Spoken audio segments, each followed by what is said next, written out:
Айша, ну что там, уже скоро? Рушен, мне надо келем. Ладно, давай, жду тебя. Ты же возле фонтана, да? Да, я позади него. О, смотри, я похож на Купека. Ну вот и чем ты занимаешься, пока меня нет? Лучше бы уже просто перевел предложение на крымско-татарский язык целиком. Иди сюда, смотри, ты тоже похожа.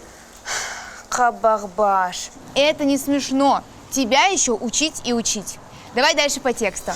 Мераба. Салям алейкум. Менем адым Айше. Минем адам Рушен. Совсем недавно я начал изучать родной крымско-татарский язык. И добился некоторых успехов. Я знаю уже несколько сотен слов и умею составлять простые предложения. Махтана Берми. Я не хвастаю. Вот, смотри. Айше мана анателине огрите, ама опек серто джадр. Ладно. Айше пек мирометлео джадр. Но ты еще в самом начале пути. И пора нам продолжить наши уроки. Мен разым.